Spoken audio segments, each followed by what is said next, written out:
ಅವರು ಹಿಂದಿನಿಂದನೂ ಕಳ್ತನ ಮಾಡ್ತಾನೆ ಇದ್ದರು. ಬಾಯ್ ಫ್ರೆಂಡ್ ಇದ್ದಾರೆ ಅಂತಲೂ ಗೊತ್ತಿತ್ತು. ಒಂದ್ಸಲಿ ಈ ಥರ ಎಲ್ಲ ಮಾಡಿ ಒಂದ್ಸಲಿ ರೈಲ್ವೆ ಸ್ಟೇಷನಿಗೆಲ್ಲ ಹೋಗಿ ನಾನು ಹಿಡ್ಕೊಂಬಂದಿನಿ, ಹೋಗಿ ಕರ್ಕೊಂಬಂದಿದ್ದೀನಿ.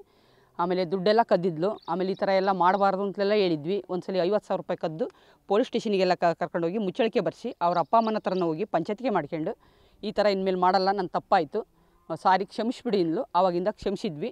ಮತ್ತೆ ಪದೇ ಪದೇ ಇದೇ ಥರ 5,000 10,000 ಈ ಥರ ಹೊಡಿತಾ ಇದ್ಲು. ಆಮೇಲೆ ಒಂದ್ಸಲಿ ಅಮ್ಮನ ಆಸ್ಪತ್ರೆಗೆ ಕರ್ಕೊಂಡೋದಾಗ ಶಿವಮೊಗ್ಗದಲ್ಲಿ ಸ್ಕ್ಯಾನಿಂಗಿಗೆ ಕರ್ಕೊಂಡೋದಾಗ ಅಮ್ಮನ ಪರ್ಸಿಂದ 5,000 ರೂಪಾಯಿ ಹೊಡೆದಿದ್ಲು.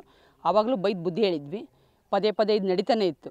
ಆದರೆ ಈಗ ಸರಿ ಹೋಗ್ಬೋದು, ನಾಳೆ ಸರಿ ಹೋಗ್ಬೋದು ಅಂತ ಇದೇ ಥರ ನಾವು ಇದು ಮಾಡ್ಕೊಂತಾನೆ ಬಂದ್ವಿ.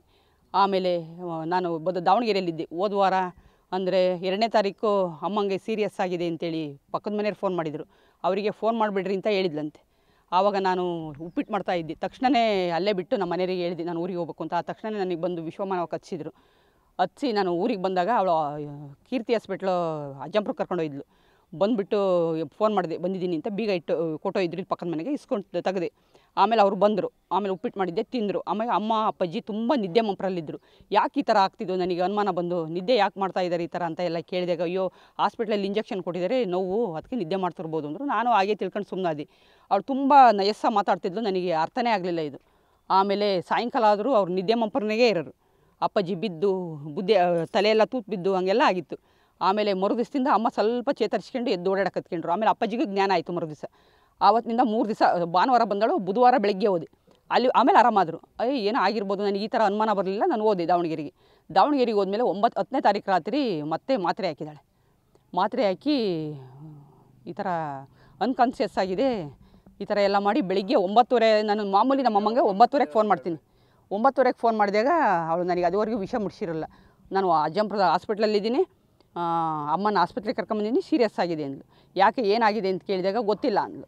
ಆವಾಗ ಯಾವ ಹಾಸ್ಪಿಟ್ಲು ಅಂದು, ಕೀರ್ತಿ ಹಾಸ್ಪಿಟ್ಲು ಅಂದ್ಲು. ಆಮೇಲೆ ಸ್ವಿಚ್ ಆಫ್ ಆಯ್ತು ಅವಳು. ಆಮೇಲೆ ನನಗೆ ತುಂಬ ಅನುಮಾನ ಬಂತು. ಬೇಗ ದಾವಣಗೆರೆ ಕರ್ಕೊಂಬ ಅಂತ ಹೇಳಿದ್ದೆ, ಆಯಿತು ಬರ್ತೀನಿ ಅಂತೇಳಿ ಸ್ವಿಚ್ ಆಫ್ ಮಾಡ್ಕೊಂಬಿಟ್ಲು. ಆಮೇಲೆ ಸ್ವಿಚ್ ಆಫ್ ಮಾಡ್ಕೊಂಡಾಗ ಅಣ್ಣನ ಹತ್ರ ನಂಬರ್ ಇಸ್ಕೊಂಡು ಕೀರ್ತಿ ಹಾಸ್ಪಿಟ್ಲಿಗೆ 3 ಸಲ ಫೋನ್ ಮಾಡಿದೆ. ದೇವಿರಮ್ಮ ಅನ್ನೋ ಪೇಷೆಂಟ್ ಇದ್ದಾರೆ, ಬಂದಾರ ಅಂತ. ಅವರು 3 ಸಲ ಫೋನ್ ಮಾಡಿದಾಗ ಲ್ಯಾಂಡ್ಲೈನು ಮೊಬೈಲಿಗೆ ಮಾಡಿದಾಗ ಇಲ್ಲ ದೇವಿರಮ್ಮ ಅನ್ನೋ ಪೇಷೆಂಟೇ ಬಂದಿಲ್ಲ ಅಂತ ಹೇಳಿದರು. 4ನೇ ಸಲ ಮೊಬೈಲಿಗೆ ಮಾಡಿದೆ, ಇಲ್ಲಮ್ಮ ಅಶ್ವಿನಿನಾರು ಬಂದಿಲ್ಲ, ದೇವಿರಮ್ಮ ಅನ್ನೋರು ಬಂದಿಲ್ಲ ಅಂದರು. ಆಮೇಲೆ 1 ಗಂಟೆ ಆದಮೇಲೆ ಅವ್ರು ತಮ್ಮಂಗೆ ಮಾಡಿದೆ, ನಿಮ್ಮ ವಿ ಸ್ವಾಮಿನರು ವ್ಯಾನ್ ತಂದಿದ್ದಾರಂತೆ, ಅವ್ರ ಫೋನ್ ನಂಬರ್ ಬೇಕು ನನಗೆ ಅಂತ. ಅವ್ರ ತಮ್ಮ ನಾನು 3 ಸಲ ಫೋನ್ ಮಾಡಿದ್ರು ಕೊಡಲಿಲ್ಲ. ನಾನು ವ್ಯಾನ್ ಡ್ರೈವಿಂಗಲ್ಲಿದ್ದೀನಿ ಅಕ್ಕ, ಆಮೇಲೆ ಮಾಡ್ತೀನಿ, ಮೆಸೇಜ್ ಮಾಡ್ತೀನಿ ಎಂದು ಮಾಡಲೇ ಇಲ್ಲ ಅವನು. ಆಮೇಲೆ ಮೊಬೈಲ್ ಸರಿಯಾಗಿ ಅವಳೇ ನನಗೆ ರಿಟರ್ನ್ ಮಾಡಿದ್ಲು. ಅಕ್ಕ ನಾನು ಬರ್ತಾ ಇದ್ದೀನಿ ಅಕ್ಕ, ಇಂಥದ್ದು ಹೋಗಿದ್ದೀನಿ ಇಂದ್ಲು. 10 ನಿಮಿಷಕ್ಕೂ ಫೋನ್ ಮಾಡ್ಕೊಂತಾನೆ ಬಂದೆ, ಅಮ್ಮ ಎಚ್ಚರ ಇದ್ದಾರಾ, ಬೇಗ ಬಾ. ನಾವು ಹಾಸ್ಪಿಟ್ಲಲ್ಲಿ ರೆಡಿಯಾಗಿ ಕಾಯ್ತಾ ಇದ್ವಿ. ಆಮೇಲೆ ಅವಳು 1:15 ಆದರೂ ಬರಲೇ ಇಲ್ಲ. 1:15 ಆದಮೇಲೆ ಬಂದಳು. ಆವಾಗ ಬಂದ ತಕ್ಷಣ ವ್ಯಾನ್ ತೆಗೆದು ಅಮ್ಮ ಅಂತ ಮುಡ್ತಿಯಾಗ ಮೈಯೆಲ್ಲ ತಣ್ಣಗಿತ್ತು. ಅವಾಗ ನನಗೆ ಆವಾಗಲೇ ಇದಾಗ್ಬಿಡ್ತು. ಅವಾಗ ಎಷ್ಟು ಇದು ಮಾಡಿದ್ರು. ಆಮೇಲೆ ಡಾಕ್ಟ್ರು ಜಲ್ದಿ SS ಹಾಸ್ಪಿಟ್ಲಿಗೆ ಅಡ್ಮಿಟ್ ಮಾಡಿ ECG ಎಲ್ಲ ಮಾಡಿದಾಗ ತುಂಬ ಹೊತ್ತಾಗಿದೆಯಮ್ಮ ಸತ್ತೋಗಿ, ಏನು ಮಾಡೋಕ್ಕೆ ಬರಲ್ಲ ಅಂತೇಳಿ ಹೇಳಿದಾಗ ನಮಗೆ ತುಂಬ ದುಃಖ ಆಗಿ ವಾಪಸ್ ರಿಟರ್ನ್ ಕರ್ಕೊಂಬಂದಾಗ ನಮ್ಮ ಅಣ್ಣ ನನಗೆ ಅಲ್ಲಿಂದ ಅಮ್ಮಂಗೆ ಅಂತ 50,000 ರೂಪಾಯಿ ತಂದಿದ್ರು. ನಾನು 35,000 ರೂಪಾಯಿ ನನ್ನ ಪರ್ಸಲ್ಲಿ ಇಟ್ಕೊಂಬಂದಿದ್ದೆ, ಹೆಂಗೆ ಬರುತ್ತೋ ಇರಲಿ ಅಂತ ಹೇಳ್ಬಿಟ್ಟು. ಅವೆಲ್ಲ ಇಲ್ಲಿಗೆ ತೊಗೊಂಬಂದು ಬೀರೂಲಿಟ್ಟು ಬೀಗ ಹಾಕಿದ್ವಿ. ಅಮ್ಮನ ಶವ ಸಂಸ್ಕಾರ ಮಾಡಬೇಕಾದ್ರೆ ಅಮ್ಮನ ಬೀಗ ತೆಗೆದು ನನ್ನ ಕೊರಳಿಗೆ ಹಾಕಿದ್ರು. ಬೀಗ ನನ್ನ ಹತ್ರ ಇದೆ ಅಂತ ಹೇಳ್ಬಿಟ್ಟು ಬೀಗಲ್ಲಿ ದುಡ್ಡು ಇಟ್ಟು ಬೀಗ ಹಾಕಿ, ನಾನು ಒಡವೆನೇ ಆಗಲಿ ದುಡ್ಡೇ ಆಗಲಿ ನನಗೆ ನಮ್ಮ ಅಮ್ಮನ ದುಃಖದಲ್ಲಿ ನನಗೆ ನೋಡ್ಕೋಬೇಕು ಅಂತ ಅನ್ನಿಸ್ತಾನೇ ಇಲ್ಲ. ಆಮೇಲೆ 4 ದಿವಸ ಆದಮೇಲೆ ನಾನು ಶನಿವಾರ ದಾವಣಗೆರೆಗೆ ಬಟ್ಟೆ ತರಕ್ಕೆ ಹೋದಾಗ ಅಮ್ಮನ ಸಮಾರಾಧನೆಗೆ ಅಂತ ಅಣ್ಣ, ದೊಡ್ಡಣ್ಣ ರಾಜಣ್ಣ ಅನ್ನೋರು ಎದುರುಗಡೆ ಮನೆಗೆ ಕರೆದಿದ್ದಾರೆ, ರವಿಯಣ್ಣ ಅನ್ನೋರು ಕರೆದಿದ್ದಾರೆ. ಅವ್ರ ಮನೆಗೆ ಹೋಗಿದ್ದರು. ಅಣ್ಣ ಇನ್ನು ರಮೇಶ್ ಅಣ್ಣ ಅವ್ರ ಅಶ್ವಿನಿ ಮಿಸ್ಸಸ್ ಶೆಪ್ಪೆ ಕಳಿಸಿದ್ದಾಳೆ. ನಾನು ಎಲ್ಲದಿಯಾ ಅಂತ ಆಗಾಗಲ ಫೋನ್ ಮಾಡೋಳು. ನನಗಿದೆಲ್ಲ ಪ್ರೀ ಪ್ಲ್ಯಾನ್ ಮಾಡ್ತಾಳೆ ಅಂತ ಗೊತ್ತಾಗಲಿಲ್ಲ. ನಾನು ಇಂಥ ತಗೋದೀನಿ ಅಂತ ಹೇಳ್ಕೊಂತಾನೆ ಬಂದೆ. ಆವಾಗ ಅವ್ರ ಲವರ್ ಅಕ್ರಮ ಸಂಬಂಧ, ಆಂಜನೇಯ ಸ್ವಾಮಿ ನಾಳನ್ನ ಅಕ್ರಮ ಸಂಬಂಧ ಇತ್ತಲ್ಲ, ಅವನ್ನ ಫೋನ್ ಮಾಡಿ ಕರೆಸ್ಕೊಂಡು ಇತ್ಲ ಕಡೆಗೆ ಹೋಗಿ ಬೀಗ ತೆಗೆದು ಬೀಗ ಮತ್ತು 1 ಲಕ್ಷ ರೂಪಾಯಿ ಕ್ಯಾಶು ಅಷ್ಟು ಅವ್ನ ಕೈಯಲ್ಲಿ ಕೊಟ್ಟು ಕಳಿಸಿದ್ದಾಳೆ. ಆವಾಗ ಬಂದು ನಾನು ನೋಡ್ಕೊಳ್ಳಲಿಲ್ಲ. ಮರುದಿವಸ ರಾಜಣ್ಣ ನನ್ನ ಪರ್ಸ್ ಕೊಡು ಅಂತ ಕೇಳಿದಾಗ ಪರ್ಸ್ ತಗೊಟ್ಟೆ. ಆಗ ರಾಜಣ್ಣ ಸಂಜೆ 5:30 6 ಗಂಟೆ ಆಯಿತು. ಒಂದು ಸ್ವಲ್ಪ ಹೊತ್ತು ಆದಮೇಲೆ ಪರ್ಸ್ ನೋಡ್ಕೊಳ್ಳಲಿಲ್ಲ, ಹಂಗೆ ಪರ್ಸಿಗೆ ಇಟ್ಕೊಂಡು ಆ ಕಡೆ ಹೋಗಿಬಿಟ್ಟು ನಾನು ಅದರ ಜೋಬಲ್ಲಿ ದುಡ್ಡಿಲ್ಲ ಪರ್ಸಲ್ಲಿ ಅಂತ ಫೋನ್ ಮಾಡಿದೆ. ಆವಾಗ ನಂಗೆ ತುಂಬ ಭಯ ಆಯಿತು. ಆವಾಗಲೂ ನಂಗೆ ಒಡವೆ ನೋಡ್ಕೋಬೇಕು ಅಂತ ಗೊತ್ತಾಗಲಿಲ್ಲ. ಇವಳು ಸಾಯಿಸಿದಾಳೆ ಅನ್ನೋ ಅನುಮಾನ ಕೂಡ ನನಗೆ ಬಂದಿರಲಿಲ್ಲ.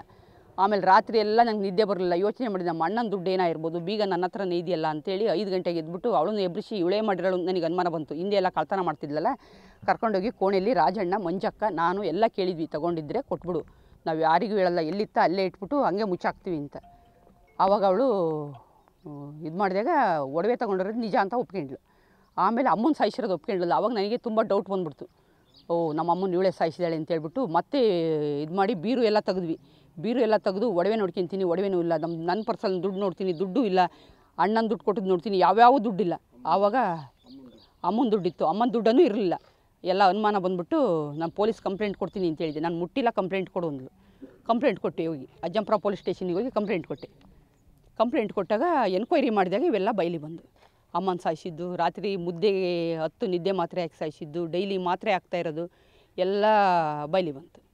ಆವಾಗ ಅವರು ಇಮಿಡಿಯೇಟಾಗಿ ಎನ್ಕ್ವೈರಿ ಮಾಡಿ ಅರೆಸ್ಟ್ ಮಾಡಿ ಕರ್ಕೊಂಡು ಬಂದು ಅವನು ರಾತ್ರಿ 11:30ಗೆ ಡೈಲಿ ಮನೆಗೆ ಬರ್ತಾ ಇದ್ದಂತೆ. ಸುತ್ತಮುತ್ತ ಎಲ್ಲ ಹೇಳ್ತಾ ಇದ್ದಾರೆ, ಅವಳೇ ಬಾಯ್ಬಿಟ್ಲು. ಜನಗಳು ಈಗ ತುಂಬ ಜನ ಹೇಳ್ತಾ ಇದ್ದಾರೆ ಅವಳು ಬಂದು ಹೋಗ್ತಾ ಇದ್ದದ್ದೆಲ್ಲ. ಆಮೇಲೆ ಎಲ್ಲ ಬಾಯ್ಬಿಟ್ಲು ಅವಳು ಪೊಲೀಸ್ ಎನ್ಕ್ವೈರಿ ಮಾಡಿದಾಗ.